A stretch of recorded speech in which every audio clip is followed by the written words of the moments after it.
Boer Jan is die baas van die plaas en hy staan op 'n groot hooimiet. Ons diere op die plaas eet graag van die hooi.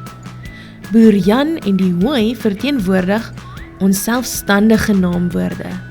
Wanneer ons met die hooi werk, gebruik ons verskillende gereedskap soos 'n hark of 'n kruiwa.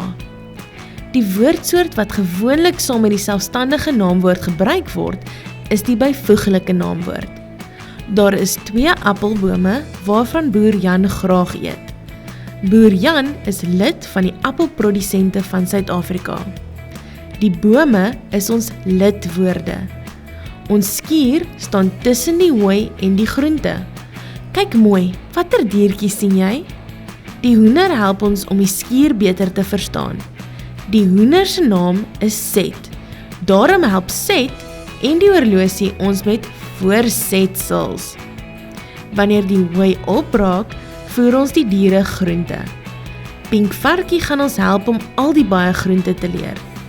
Sy rympie help ons om die baie verskillende voornaamwoorde te leer. Die groente vervang die hooi.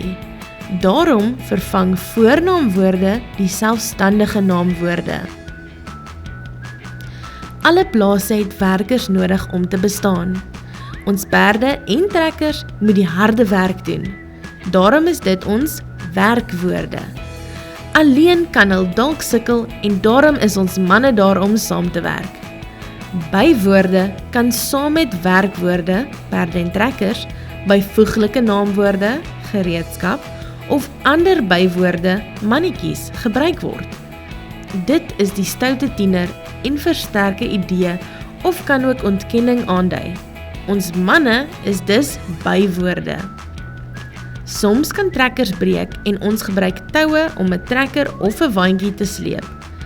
Toue voeg sinne saam en is ons voegwoorde.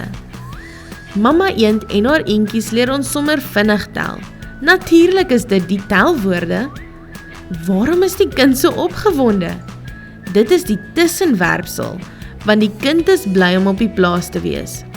Kom ons toets jou kennis. Die hooi verteenwoordig ons selfstandige naamwoorde.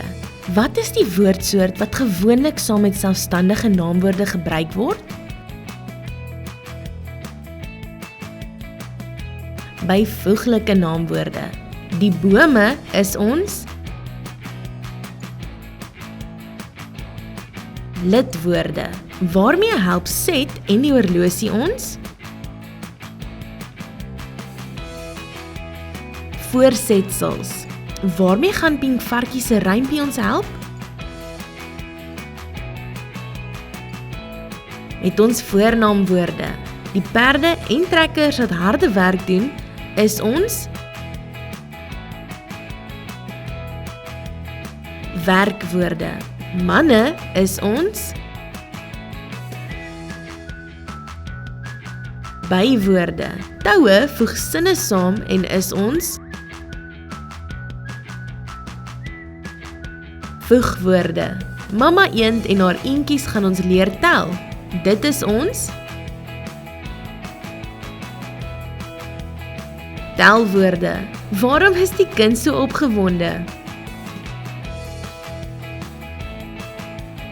Dit is ons tussenwerpsels. Sien julle volgende keer as ons gaan proe hoe proe die appels op die plaas.